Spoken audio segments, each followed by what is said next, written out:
What car company is riding a new wave? We'll find out this week on Motoring 2006.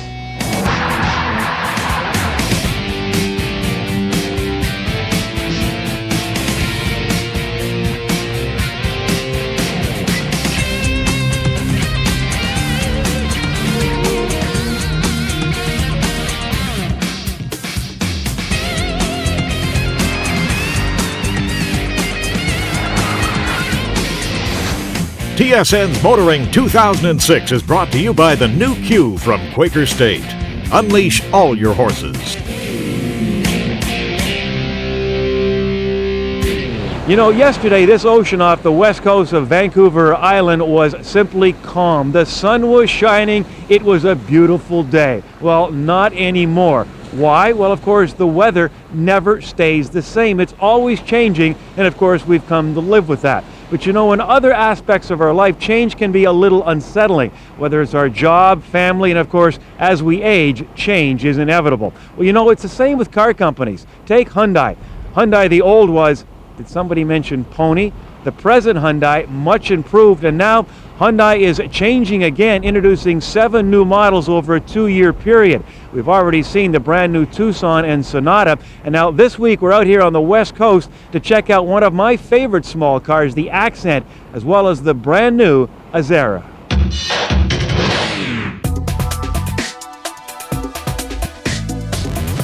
Well, change comes in right from top to bottom, and we had to do that. And a good example of that is the Accent. We used to live and die by the Accent. It was our bread and butter car. As you're aware, there's a lot of competition in the subcompact market now. So we had to change. We had to go upscale with our product. We had to change the way we built our vehicles and bring out a quality vehicle in every segment, which we've done. They are changing, and they're getting better with every new vehicle they bring out. And it's not an overnight change. It goes back several years. They've been working towards this. They've identified where their weak spots were. They've addressed them. And frankly, in every category in which they're now competing, they're right there with the best in class.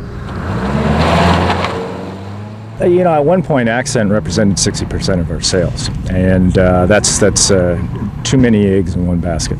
Definitely our product mix has changed, so we're not relying on the Accent as much. The thing is, the Accent is a huge product for us, as other manufacturers have come to the realization it is for them too. It's the entry-level buyer. And now we have the rest of the lineup to move them right up through the brand. It's a brand new vehicle. It's bigger inside, bigger outside, a lot more powerful, great safety, and it's really, from our point of view, one of our key flagship vehicles and really sets us apart in this segment. Powertrain is brand new, 110 horsepower, 1.6 liter engine, lots of power for automatic and 5-speed manual, starts at $13,995. The Accent's certainly grown up. It's the car that we've seen here in the last day or two has just been an amazing difference compared to what it was. It's stylish, it's got some room. Again, great value, content for the price is just amazing. The models we're going to have is a 4-door sedan that comes in a GL Comfort, and a GLS version, and then we're going to have a 3-door version as well. Probably a little more sporty, a little more fun to drive than the 4-door, and a little more versatile on the side of for the youth market as well. Hyundai has always been noted for its value, for the ability to bring in cars at relatively low prices. What is really now the key to their success is they've been able to keep that low price structure, but elevate the quality of the car and the content of the car. The Accent is a perfect example. It's coming in, as I said, as a car that really in most respects is a class higher than where it's selling. It may not be an outstanding car in any respect, but it's an absolutely competent car in every respect.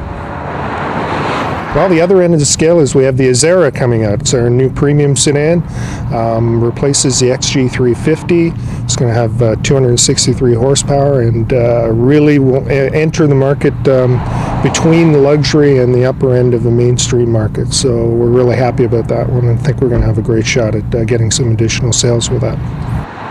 It has interior space. Really, it's bigger in volume than Mercedes S-Class and BMW 760i. So this thing has the powertrain that's going to be able to really compete against those people who don't necessarily want a luxury car, but they want all the amenities and the value that they can get from a brand. So we're heading down that route. The Azera really blew us away.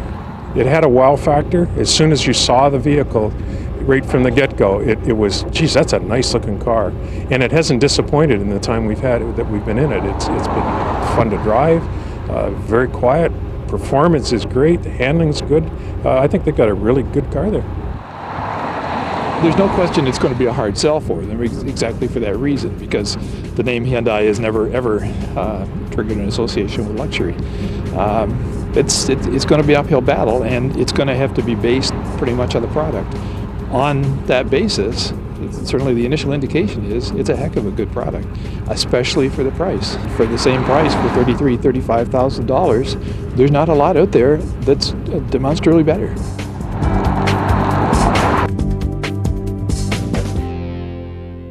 ABS, LSD, EFBD, DSC, MSG, NFG, this alphabet soup is driving me nuts. DGMS, that's don't get me started. What's my point?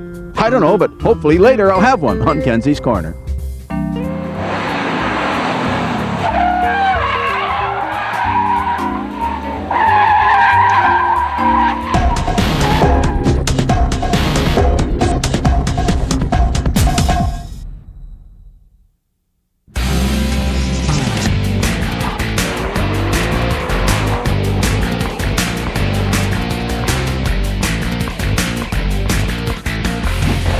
You know, for about the past 15 years, Mazda's had the affordable roadster segment all to itself. Well, Pontiac wants a piece of the action with this all-new Solstice.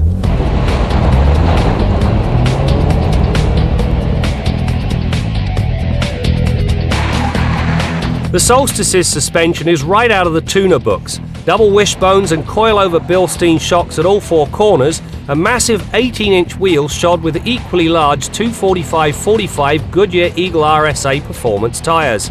Combine the attributes of the platform and the 50/50 weight distribution front to rear with this setup, and the Solstice handles like an overgrown go-kart. The nicely weighted steering points the car into the corner with precision. The rest of it follows while feeling as though it's pivoting around the driver's rear end, which is exactly as it should be. The bonus is that in spite of its European feel, the Solstice's ride comfort is very civilized. You know, when Pontiac created this Solstice, they did one thing right, and that was to give this thing a strong hydroform platform. Now, where a lesser car begins to shake and shimmy on a rough road, like some delirious go-go dancer, well, this Solstice remains as solid as a rock. Indeed, it's that very trait that gives this car its delightful handling characteristics.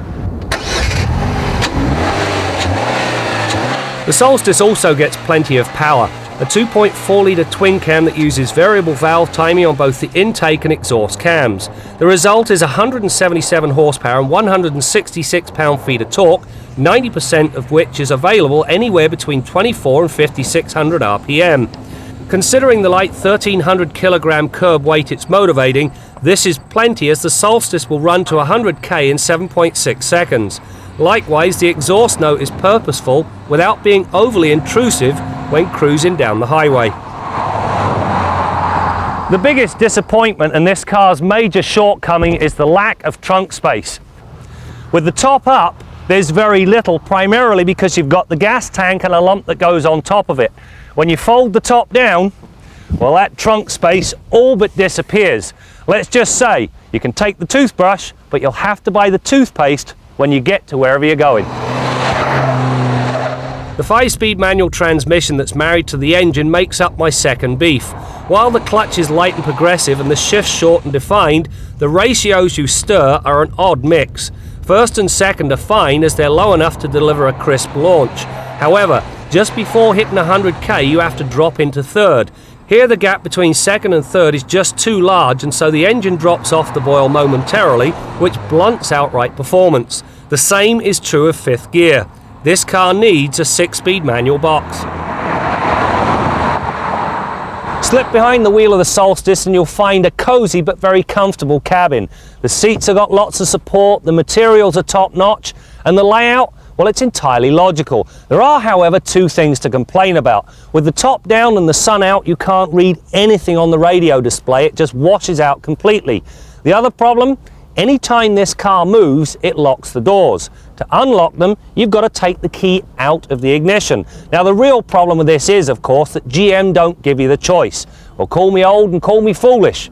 I don't really care. I want to decide whether the doors are locked or not some bean counter in Detroit, thank you very much.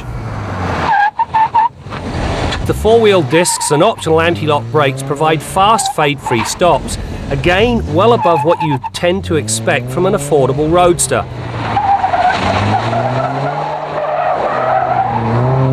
If there is a drawback, it's the lack of a spare tyre. In its place comes one of those useless tyre inflation kits that only works if you've got a minor air leak. Suffer a puncture or take a sidewall out, and well, you're in for a tow to the nearest garage. Run flat tyres, well, they would solve the problem. Whilst it's true this Solstice needs much more trunk space and a 6-speed manual gearbox, it still manages to mount a credible challenge to the Miata's dominance. And that is high praise indeed, especially when you consider Mazda has been at this affordable drop-top thing, well, for donkey's years.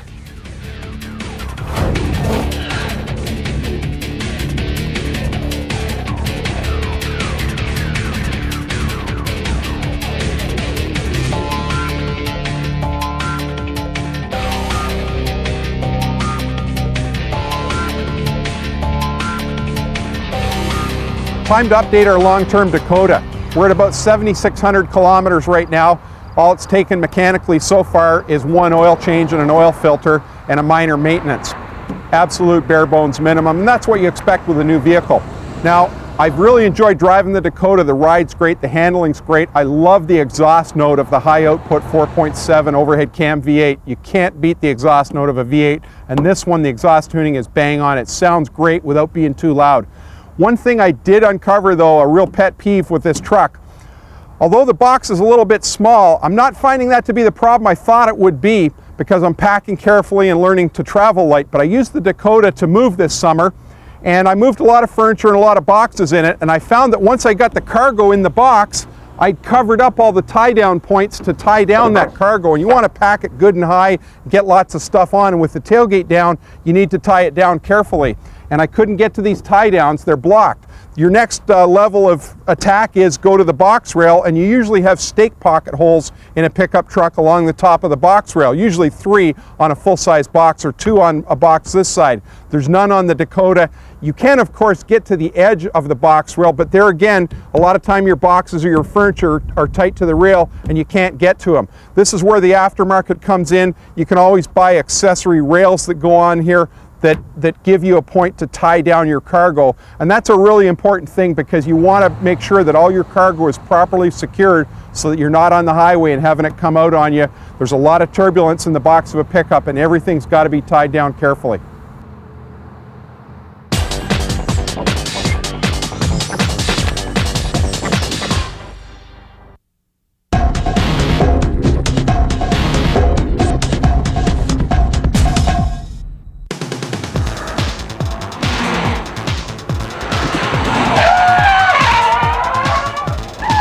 From a business perspective, Impreza is a very important part of our business. It represents 30% of our sales here in Canada, 20% of Fuji sales globally.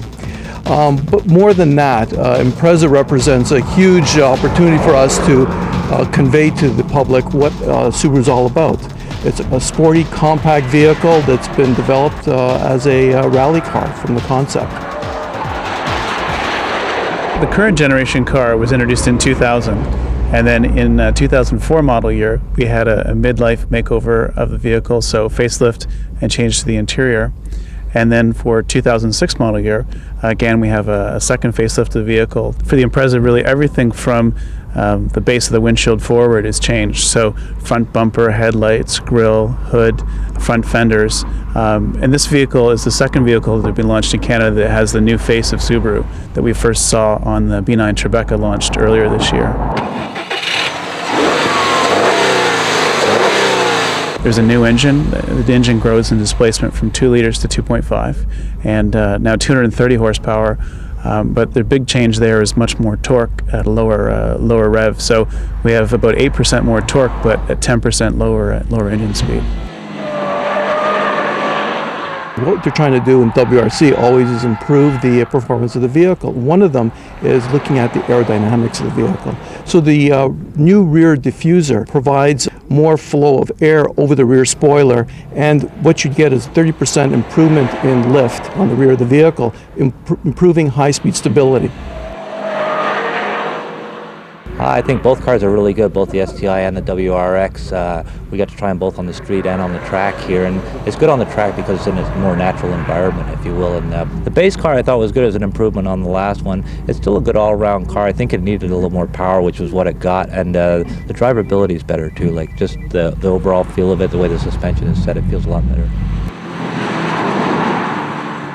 The STi is different because they've pretty well built it from the ground up to be different. Everything, not only are the tires, the stock tires, as close to racing tires as you can get, but the brakes are different, they're upgraded. The engine is a 300 horsepower engine, upgraded. Many of the parts inside the engine are designed for racing.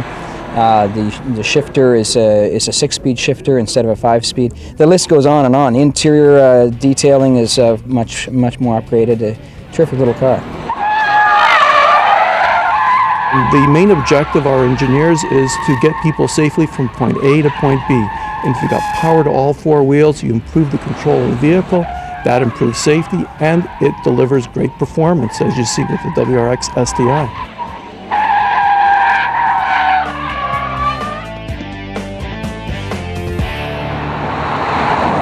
You know, there was a time when Hyundai and premium luxury was an oxymoron. Well, not anymore. This new Azera is not only fun to drive, I think it looks great too. But you know, the Azera's V6 will give you 263 horsepower when you feed it regular gas and 265 horsepower on premium.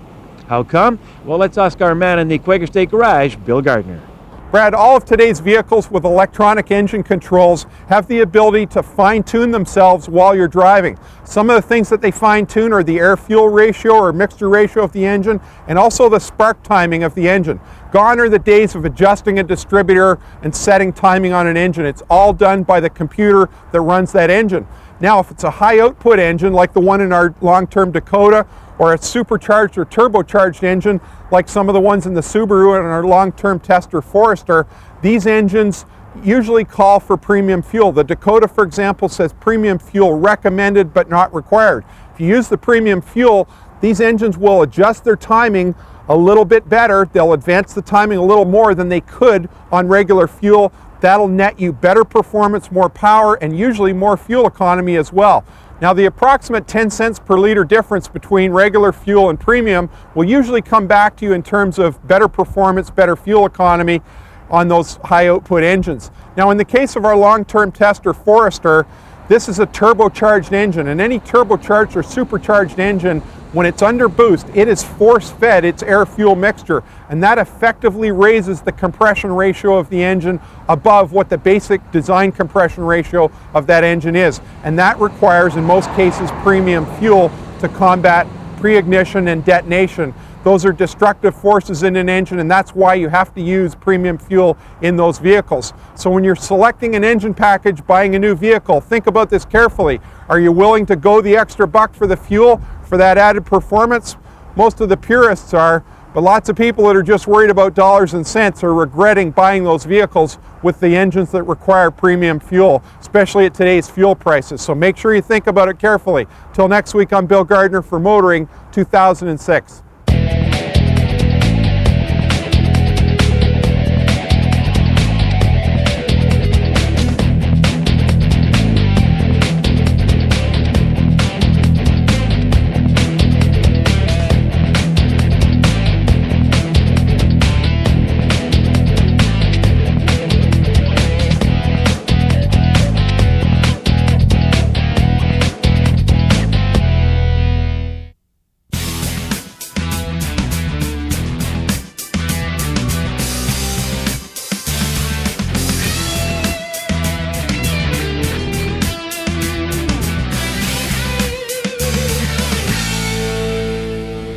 There's not an automotive engineer in the world, there's not an advanced driver trainer in the world who doesn't believe that anti-lock brakes, nicknamed ABS, is a great idea.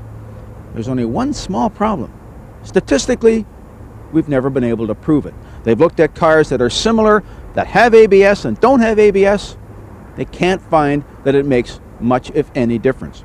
However, directional stability control systems, which are called DSC or ESP or StabiliTrak, a variety of things, they actually do work. Now these are the systems where if you steer into a corner and the car starts to plow, it automatically applies a brake to pull the car back online. If the car starts to fishtail, it applies another brake and it again corrects your skid. Now nothing's going to completely cover off the laws of physics. If you go into a corner way too fast, you're going to crash.